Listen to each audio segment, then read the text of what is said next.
ზოგადად სამიტი ძალიან საინტერესო ფორმატია. მე ხვდეთ ვიღებ ამ სამიტში მონაწილეობას, მოხარული ვარ ამ შემთხვევაში ჩვენს მეგობარ მოსაბოლოო ქვეყანაში იმართება სომხეთში. ეს სამიტი ტრადიციულად გამოვიყენეთ აქაც ეს პლატფორმა, მრგვალი მაგდის ფორმატში მქონდა გამოსვლა, სადაც საუბარი ჰქონდა დაკავშირებადობის საკითხზე, განსაკუთრებით ენერგეტიკის მიმართულებით და ჩვენი ხედვები გაუზიარეთ ჩვენს კოლეგებს და მეორე ამ ფორმატში გვაქვს ხოლმე საშუალება ძალიან ბევრ ლიდერს გავესაუბროთ და ეს შესაძლებლობაც მაქსიმალურად გამოვიყენეთ, გონდა საინტერესო საუბრები ევროპელ ლიდერებთან ყველა თემასთან დაკავშირებით, რაც არის საინტერესო. უკრაინის პრეზიდენტთან შეხვედრაზეც მინდა გითხოთ, დღეს უკრაინული მხარის ინიციატივით გაიმართა ეს შეკითხვა, რომ გითხრათ ეს შეხვედრა, რომ გითხრათ რაზე ისაუბრეთ, რისი თქმაც შეიძლება, რა თქმა უნდა, მხარეებმა. მე შინაარსზე ვერ ვიტყვი ვერაფერს, გამომდინარე იქიდან რომ ეს იყო დახურული, ასე ვთქვათ, შინაარსის შეხვედრა, დახურული ფორმატის შეხვედრა. თუმცა ზოგადად შემიძლია გითხრათ, რომ იყო მეგობრული და საინტერესო საუბარი, რაც შედგა ჩვენ შორის. რა ფორმატის შეხვედრა იყო, ბატონო ირაკლი, ეს შეგიძლიათ გითხრათ და შეიძლება და ყოფილიყო უფრო ხანგრძლივი, მაგალითად, მცირე შეხვედრა იყო ეს. თავად პრეზიდენტმა გამოხატა ეს ინიციატივა, ჩვენ უპრესიერად დავდასტურეთ ჩვენი მზაობა და გავისაუბრეთ ორხრივ ურთიერთობებთან დაკავშირებით, არსებითად ეს იყო ამ საუბრის საგან და კიდევ ერთხელ ვიტყვი, რომ იყო საინტერესო საუბარი ჩვენ შორის და იყო ძალიან მეგობრული. ბატონო, მრგვალი მაგიდის დისკუსიის ფორმატზე მინდა გითხოთ უფრო მეტი. კი ბატონო. აი თუ იყო ამაზე ლაპარაკი. გარდა ამისა, როცა ევროპელ ლიდერებთან შეხვედრებზე ლაპარაკობთ, მუდმივად ისმის კრიტიკა იმასთან დაკავშირებით ქართული ოცნების მიმართ, რომ აქვს ადგილი ანტიდასავლურ დეზინფორმაციას და ხო არის გადახვევა დემოკრატიული გზიდან და ევროპული პრინციპებიდან. თუ იყო ამ განწყობების გათვალისწინებით ეს საკითხები თუ დადგა თუ ილაპარაკეთ. მე ზოგადად შემიძლია გითხრათ, რომ უკრაინა ჩვენთვის არის მეგობარი ქვეყანა, ჩვენ გვაქვს ტრადიციული ისტორიული მეგობრობა, რაც აკავშირებს ჩვენს ქვეყნებს, ჩვენს ხალხებს და მას უნდა გავუფრთხილდეთ მაქსიმალურად, ეს ხო მათ შორის ის სულისკვეთება, რომელიც პრეზიდენტს გაუზიარა. მოგეთ რაც შეეხება დეტალებს, რა თქმა უნდა, ამაზე ევროპულ ქვეყნებთან აი ეს თავად არ დაგისრულებიათ. აი ეს არ დაგისრულებიათ ევროპულ ქვეყნებთან მიმართებით დეზინფორმაციაზე კითხეთ სულის მის. რაც შეეხება ხა დეზინფორმაციას ევროპული ბიუროკრატიის მხრიდან ეს არის, რა თქმა უნდა, სერიოზული პრობლემა. ამაზე ჩვენ მუდმივად საუბრობთ, ხშირად გვიწევს ხოლმე კომენტარების კეთება, გვიწევს ხოლმე უპასუხოთ ასეთი ტიპის განცხადებებს, დეზინფორმაციით გაჯერებულ განცხადებებს. ეს არის სამწუხარო რეალობა, იმედი გვაქვს, რომ ამ მიმართულებით აი კაია კალაძე გითხავთ მაშინ ამ კონტექსტში, ბატონო ირაკლი, დღესაც მოვისმინეთ. რა თქმა უნდა, ამ სამიტშიც მონაწილეობდნენ კონკრეტული პოლიტიკოსები, რომლებსაც გაუკეთებიათ არაერთხელ აქარშეულ დეტალებში, გვარებს არ დავასახელებ, მაგრამ აქ იყვნენ მათ შორის წარმოდგენილი პოლიტიკოსები, რომლებსაც გაუკეთებიათ უსამართლო განცხადებები ქართული ხალხის მიმართ, ჩვენი ქვეყნის მიმართ და ძალიან სამწუხარო, თუმცა ჩვენ უნდა ვიმუშაოთ, რა თქმა უნდა. ეს არის ის რეალობა, რა რეალობაშიც გვიწევს ჩვენ მუშაობა. თუმცა ამას თვალი უნდა გაუსწოროთ, თავარია, რომ ჩვენ მაქსიმალურად ვიზრუნოთ ზოგადად ყველა მიმართულებით ურთიერთობების განვითარებაზე. თუ იქნება სამართლიანი მიდგომა, ამ შემთხვევაში ყველა პრობლემა მოიხსნება. ბატონო ირაკლი, მე მინდა გითხოთ კაია კალასთან დაკავშირებით. აქ ჩვენ საქართველოსთან მიმართებით კრიტიკული განცხადებები საერთოდ არ მიგვისმენია, ამ ფორმატში ამაზე საერთოდ არ ყოფილა საუბარი. მქონდა გასაუბრება არაერთ ლიდერთან. ამ ფორმატში ლიდერების ნახევარზმეთთან გაქვს გასაუბრების საშუალება, ასეთი ეს ფორმატი. და ყველასთან მქონდა საუბარი ასე ვთქვათ რეალობაზე, რომელიც არის ჩვენს ქვეყანაში, ჩვენი მოსაზრეები გაუზიარეთ ყველას, ეს არის საერთო შინაარსი, რაც შემიძლია გადმოგცეთ ამ ბატონო ირაკლი, მრგვალი მაგიდის დისკუსიაზე ცოტა უფრო მეტი რომ გითხრათ, მათ შორის იყო მსხვილი ინფრასტრუქტურულ პროექტებზე და გრძელ სტაბილურ განვითარებაზე და რომ გითხრათ. საუბრობდნენ იმაზე, რომ დღეს ენერგოდამოუკიდებლობა ძალიან მნიშვნელოვანი არის ევროპის კონტინენტისთვის. ამ თვალსაზრისით ჩვენ რისი შეთავაზება შეგვიძლია, როგორც შუა ევროპის ერთ-ერთ წამყვან ქვეყანას. მე საუბარი მქონდა სამხრეთ კავკასიის და კონკრეტულად საქართველოს პერსპექტივაზე დაკავშირებადობის კუთხით. თქვენ ხედავთ, რომ ძალიან საინტერესო მოცემულობაშია ჩვენი რეგიონი. ჩრდილოეთისკენ არის მიმდინარე ფართომასშტაბიანი სამხედრო კონფლიქტი რუსეთსა და უკრაინას შორის ომს გულისხმობს და სამხრეთში არის სამხედრო დაპირისპირება, კრიზისი, კონფლიქტი ახლო აღმოსავლეთში და ჩვენი რეგიონი და კონკრეტულად საქართველოც მათ შორის არის მოქცეული ამ ორ კრიზისს შორის, ორ სამხედრო ასე ვთქვათ კონფლიქტს შორის. ამ ვითარებაში ერთი მხრივ რა თქმა უნდა არსებობს სერიოზული გამოწვევები, მაგრამ მეორე მხრივ ჩვენს რეგიონს და კონკრეტულად ჩვენს ქვეყანას აქვს განსაკუთრებული შესაძლებლობები. რა თქმა უნდა მე ყურადღება გავამახვილე იმაზეც, რომ საქართველო არის ქვეყანა, რომელიც შავ ზღვასთან და შესაბამისად ევროპასთან დასავლეთთან აკავშირებს 7 ქვეყანას, რომელსაც არ აქვს ზღვაზე გასასვლელი, ეს არის ჩვენი მეზობელი ქვეყნები, სომხეთი და აზერბაიჯანი, ეს არის შუა აზიის ქვეყნები და რა თქმა უნდა ეს ზრდის ჩვენს როლს დაკავშირებადობის კუთხით და მაქსიმალურად ვცდილობთ, რომ ეს შესაძლებლობა ავითვისოთ, შუა დერეფნის ფარგლებში ჩვენი როლი გვინდა მაქსიმალურად გავზარდოთ. საუბარი მქონდა ასევე ინვესტიციებზე, რომელიც ხორციელდება ინფრასტრუქტურის სფეროში, ყველა დეტალთან დაკავშირებით გავუზიარე ინფორმაცია და მოსაზრებები ჩვენს კოლეგებს, რაც შეეხება დაკავშირებადობას, ასევე ერთ-ერთი თემა იყო მწვანე ენერგია, ენერგეტიკული დაკავშირებადობა, რაკაც გავაცანე კოლეგებს ჩვენი გეგმები, ჩვენი მიზანია ელექტროენერგიის გენერაცია გამომუშავება გაიზარდოს 4800 მეგავატიდან 11500 მეგავატამდე. ამ შემთხვევაში ჩვენი ქვეყანა გახდება მთლიანად თვითქმარი ელექტროენერგიის თვალსაზრისით და გვექნება იმის შესაძლებლობა, რომ ექსპორტზე გავიტანოთ ელექტროენერგია და ამ კუთხით ხაზი გავუსვი, რა თქმა უნდა, შავი ზღვის წყალქვეშა კაბელის პროექტსაც. ყველა ამ თემაზე ქონდა საუბარი. კაი, კალასე მინდა კითხოთ ბატონ რაკლი, დღეს მოვისმინეთ მისი მხრიდან, რომ სამხრეთ კავკასიაში მნიშვნელოვანი ქვეყანაა საქართველო, მაგრამ მათი ხელისუფლების ქმედებები არ შეესაბამება განცხადებას ევროკავშირში გაწევრიანების თაობაზე და მათი ნაბიჯები გვიწესებს შეზღუდვებს, მაგალითად დაფინანსების გამოყოფასთან დაკავშირებით. იგივე ამ დაფინანსებაზე საუბრობდნენ მათ შორის იმ კანონებთან მიმართებით, რატომაც ეს შეზღუდვები დაწესდა, რომელიც საქართველოს ხელისუფლებამ მიიღო. აი დღეს როგორ შეგიძლიათ შეაფასოთ იგივე განცხადება, რაც მოვისმინეთ? რა თქმა უნდა, ასეთი განცხადებები არის სამწუხარო. ზოგადად თქვენ იცით როგორია კონტექსტი, ხო? მთელი ამ წლების განმავლობაში, ბოლო 4 წლის განმავლობაში საქართველოში იყო რევოლუციის მოწყობის 5 სხვადასხვა მცდელობა, თამაში იყვნენ ჩართული გარედან დაფინანსებული სუბიექტები, მათ შორის განსაკუთრებული არასამთავრობო ორგანიზაციები, პარტიები, მედია საშუალებები და ასე შემდეგ. ეს არის კონტექსტი, რასთანაც იყო დაკავშირებული კონკრეტული კანონების მიღება. ეს არის რეალობა, ხო, ჩვენ გვიწევდა ჩვენი ეროვნული ინტერესების დაცვა გარე ინტერვენციის მიმართ და ეს ყველაფერი წარმატებით გავაკეთეთ, დავიცავით ჩვენი ქვეყნის ეროვნული ინტერესები, ქართული ხალხის ინტერესები. დანარჩენი არის სამწუხარო, ხო, ასეთი განცხადებები არის სამწუხარო, არ არის რა თქმა უნდა სამართლიანი. ჩვენი იმედი გვაქვს, რომ ასეთი ტიპის განცხადებები ჩანაცვლდება მომავალში სამართლიანი განცხადებები. ამ სერიოზული ბრალდებები თუ არსებობს ასეთი, რატომ გიჭირთ პარტნიორების დარწმუნება ამაში? იმიტომ რომ სამოქალაქო საზოგადოების წინააღმდეგ რეპრესიებიც ასევე არის ხოლმე კრიტიკას შორის, რასაც დასავლელი პარტნიორებისგან გვისმენთ და რატომ თქვენი აზრით აქ დარწმუნებაზე არ არის საუბარი, არსებობს კონკრეტული პოლიტიკური ინტერესი.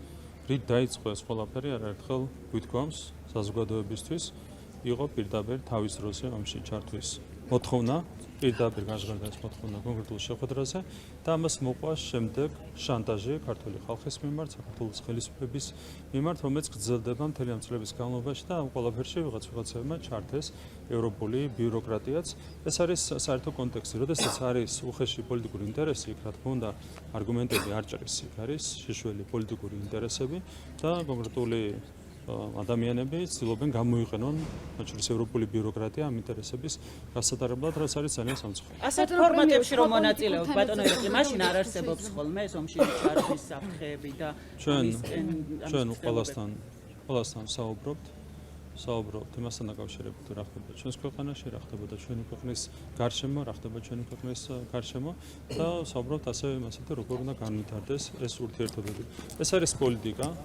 სამწუხაროდ პოლიტიკაში არის ბევრი სიბინძურე, მათ შორის ევროპაშიც და თავარია რომ შეიცვალოს ეს მოცემულობა. სამწუხაროდ ასეთი ვითარება დღეს შექმნილი, რომ ხშირად საქართველოსთან მიმართებით დომინირებს არასწორი, ძალიან გულად ვამბობ, არასწორი ინტერესები. ეს თუ შეიცვლება, რა თქმა უნდა, ვითარება. კანონების გაუქმების რეალობის შეცვლასაც კანონები ეხება გამჭრელობას. გამჭრელობა არის სწორედ რომ ტრადიციული ევროპული ღირებულება და ასე დროს, როდესაც ვიღაც ითხოვს კანონის გაწევას, გამჭრელობასთან დაკავშირებული კანონის გაწევას, იქ ძალიან კარგად ჩანს, რომ ამ ყველაფრის უკან დგას უხეში პოლიტიკური ინტერესების, საქართველოს ეროვნული ინტერესების წინააღმდეგ. ასეთ დროს, რა თქმა უნდა, ჩვენ ვერ ვიმშელებთ კანონების გაწევასა, ეს კანონები ეხება გამჭირვალობას. გამჭირვალობა არის აუცილებელი, როგორც ხელისუფლების შემთხვევაში, ისე მაგალითად არასამთავრობო ორგანიზაციების და პოლიტიკური პარტიების და სხვა სუბიექტების შემთხვევაში. ეს არის ტრადიციული ევროპული ღირებულება და როდესაც კონკრეტული ევროპელი ბიუროკრატები და პოლიტიკოსები უპირისპირდებიან ტრადიციულ ევროპულ ღირებულებებს, აქედან ჩანს, რომ ყველაფრის უკან დგას უხეში პოლიტიკური ინტერესი. სხვა თემებზეც გადავიდეთ რა. ჩვენ პრაგმატული პოლიტიკა უნდა ვაწარმოოთ ყველა მიმართულებით. ყველა მიმართულებით გვჭირდება პრაგმატული პოლიტიკის წარმოება, როგორიც არ უნდა იყოს უხეში ინტერესები, საქართველოს ინტერესების წინააღმდეგ, იქაც კი მაქსიმალურად უნდა ვეცადოთ, რომ დავიცვათ ჩვენი პოზიციები. ყველგან უნდა ეცადო თანამშრომლობას, აბსოლუტურად ყველგან ეს არის ჩვენი პოლიტიკის შინაარსი, საუკუნეების მანძილზე ასე ხდებოდა და ასე ხდება დღესაც, ხო, ჩვენ ვართ პატარა ქვეყანა, აქედან გამომდინარე, საჭიროა მაქსიმალურად ბუნებრივია ლავირება, საჭიროა მაქსიმალურად პრაგმატული პოლიტიკის წარმოება და ასე მუშაობ მთელი ამ წლების განმავლობაში.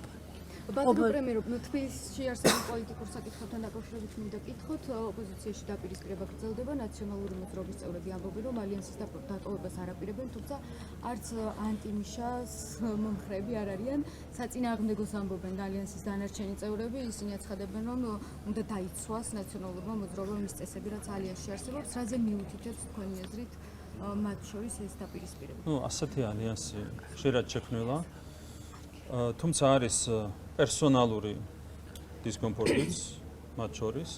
აქ ყველაფრიდან რა ჩანს ხოლმე, რომ ყოველ ჯერზე მათ გარედან ავალებენ გაერთიანებას, მაგრამ ბოლოს ისე ხდება ხოლმე, რომ პერსონალური კონფლიქტები არ აძლევს მათ ერთიანობის შენარჩუნების საშუალებას. აქაც იგივე ხდება, ვიღაცამ დაავალა გარედან გაერთიანება, ეს კოლექტიური ნაცმოძრაობა გაერთიანდა უკვე ერთადერთი ალიანსის სახით ფორმალურად, მაგრამ მათ აქვს საკუთარი კერძო, ასე ვთქვათ, ინტერესები შესაბამისად ვერ ერთიანდებიან, ეს ხდება ყოველ ჯერზე, ხო? 10 არჩევნები მოვიგეთ ამასობაში, ვიდრე ესენი ერთიანდებოდნენ, მერე იშლებოდნენ, მე-11 არჩევნებსაც ამ რეჟიმში მოვიგეთ.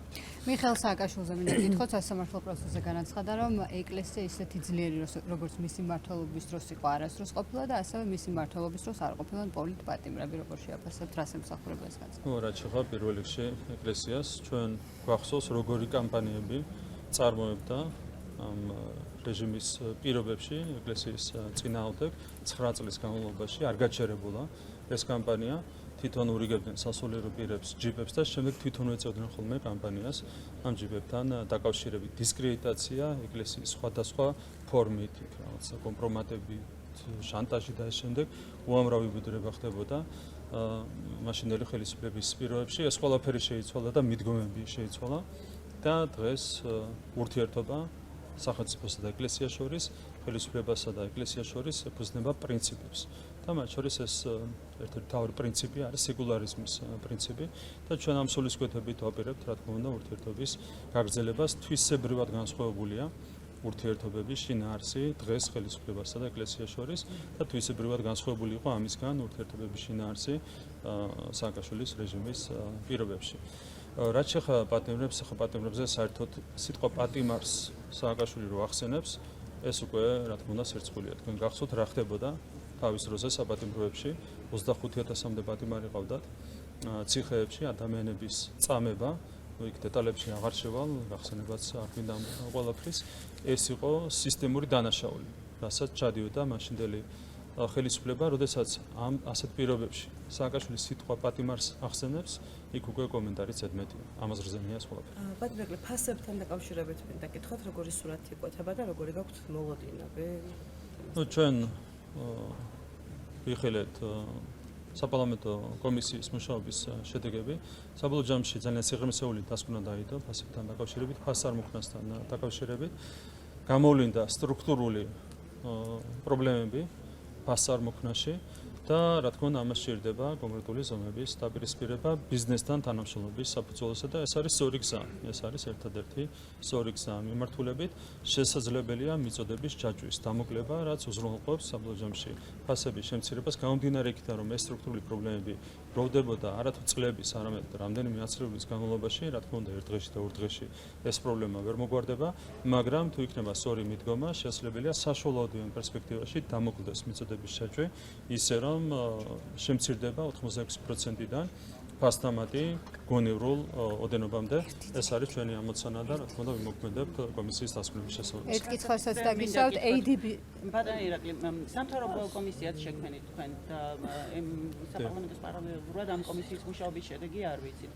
ასევე ოპონენტები ამბობენ თქვენი რომ ეს ნაბიჯები არის პოპულისტური, რასაც ახლა განსაზღვრავს ეს კომისიები, იმიტომ რომ თავარი უფრო ეფექტიანი ნაბიჯები იქნებოდა გადასახადების შემცირება და ბიზნესის საქმიანობაში ჩარევა გამოიწვევს ერთგვარად რაღაც უცუდ ეფექტებს. ჩვენ ბიზნესის საქმიანობაში უხეშარებას არ ვაპირებთ ბიზნესთან თანამშრომლობით იმ სტრუქტურული პრობლემების მოგვარებას, რომელიც იდენტიფიცირებულია მიწოდების ჯაჭვში. ეს არის ერთი საკითხი. რაც შეეხება გადასახადების შემცირებას, აი ეს არის ზუსტად პოპულიზმი, როდესაც აცხადებენ, მაგალითად ინიციატივა იყო, რომ აქციზი განახორდეს და დღეგე განახორდეს სურსათზე, პირველ შემთხვევაში აქციზი განახორდეს საწოლზე, ეს გამოიწვევს ბიუჯეტის შემცირებას 800 მილიონი ლარით. ესეც კი არ დაუანგარიშებიათ. არავის არ გაუკეთებია ეს განცხადება, რომ კი 800 მილიონი შემცირდება ბიუჯეტი, მაგრამ ეს საიდანღაც უნდა დაკომპენსირდეს. 33% არის მარტო სოციალური ხარჯები ამ ბიუჯეტში, არის სხვა უამრავი სავალდებულო ხარჯი. რითი უნდა შეივსოს ეს დანაკლისი 800 მილიონი ლარის დანაკლისი, ამაზე ხო არავის არაფერი. აი ამის საპირისპირო არგუმენტია, რომ ადმინისტრაციული ხარჯები არის ძალიან გაზრდილი და ამის შემცირებაში თუნდაც მაგალითად დიდი რაოდენობით ავტომობილები შეიძინა სამთავრობო მოუწევამ. ხო, სამართალდან პატრულმა უნდა იაროს 20 წლის წინადელი მანქანებით თუ თავდაცვას არ უნდა ყავდეს მანქანებით, რომელიც ძალოვან სტრუქტურებს არ უნდა ჰქონდეთ მანქანები. რაზეა საუბარი? სუფთა პოპულიზმია. ეს არის სერიალი პოპულიზმი, შეგიძლიათ სათითაოდ გადახედოთ, თუ ერთი მანქანა ზედმეტიც არის ნაყიდი პოლიციის მიერ, შინაგან საქმეთა სამინისტროს მიერ, თავდაცვის სამინისტროს მიერ, სახელმწიფო უსაფრთხოების სამსახურის მიერ, მაშინ გასაგებია, მაგრამ ერთი მანქანა დაამტკიცონ, რომ არის უსაგნოდ ნაყიდი და არ იყო ამ ავტომობილის შეძენის საჭიროება, ხო? სრული პოპულიზმია, რასაც ამბობენ, არ არსებობს არავითარი არგუმენტი. რეალურად დაავადებული ბავშვებს მინდა კითხოთ. მაქსიმალურად გავწურეთ ადმინისტრაციული ხარჯები, თქვენ იცით მაგალითად იგივე სახელმწიფო საწარმოებში ჯამში დაახლოებით 60 მილიონით მარტო ხელფასებია შემცირებული ოპტიმიზაციის ხარჯზე.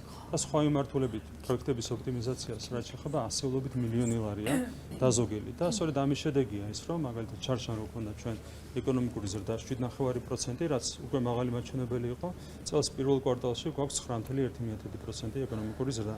ეს გამოიწვია კორუფციასთან ბრძოლამ, გამოიწვია ნეპოტიზმთან ბრძოლამ, ადმინისტრაციული ხარჯების შემცირებამ. ეს არის კონკრეტული შედეგი და დანარჩენი კიდევ ერთხელ ერთი ავტომობილი დაასაბუთონ, რომ ზედმეტად არის ნაყიდი და რა თქმა უნდა ამაზეც პასუხს ვამბობ. ამ თემას გავაგრძელებ ADB მდგომარეობაზე მინდა და მეკითხა, ძალიან დიდი ხანია ისინი ითხოვენ თქვენთან შეხვედრას, კომუნიკაციას, ისინი რჩებიან ისე მთავრობის ადმინისტრაციასთან, გექნებათ ალბათ ინფორმაცია, თუ აპირებთ მათთან კომუნიკაციას, ასევე არის გარკვეული ძვრები მათი თქმით კომუნიკაცია მწარმოებელ კომპანიებთან, წამლის მწარმოებელ კომპანიებთან, რომლებიც გამოხატავენ მზადყოფნას, რომ დაიწყონ ქართულ ოცნებასთან კომუნიკაცია. თქვენ თუ აპირებთ შემთხვევით? ნახეთ, ეს არის მგრძნობი არის საკითხი. ჯანდაცვის სამინისტრო არის ბოლომდე ჩართული ამ საკითხთან დაკავშირებით დისკუსიის გაგრძელებაში. რაც შეეხება ფარმაცევტულ კომპანიებს, ერთ-ერთი სერიოზული პრობლემა ასეთი საკითხების მოგვარების დროს არის სწორედ ფარმაცევტული კომპანიები. არის მარტივი მაფია ჩამოყალიბებული. ამ მაფიას აქვს კონკრეტული წამლების რეალიზაციის ინტერესი სხვადასხვა მიმართულებით გამოიკვეთა. ეს ყველაფერი, ამიტომ აქ არის სწორედ სიფრთხილე საჭირო, როდესაც ფარმაცევტულ კომპანიებს ეხება საქმე. მსოფლიო მასშტაბით არის ეს მაფია გაშლილი, ეს მარტო საქართველოს არ ეხება. ამიტომ ყველა საკითხი უნდა იყოს აწონ-დაწონილი გონივრულად, არავის არ ენანება არც 1 თეთრი და არც 50 და არც თუნდაც 150 მილიონი იმაში, რასაც მოაქვს კონკრეტული შედეგი. ეს არის ზოგადი მიდგომა. დანარჩენი რაც შეეხება კონკრეტიკას, ამასთან დაკავშირებით ჯანდაცვის სამინისტროს აქვს კომუნიკაცია, ჯანდაცვის სამინისტრო მუშაობს და ჯანდაცვის სამინისტრო წარმოადგენს ყოველჯერზე პოზიციას. ADB-ის წარმომადგენლობა საქართველოში დადებითად აფასებს,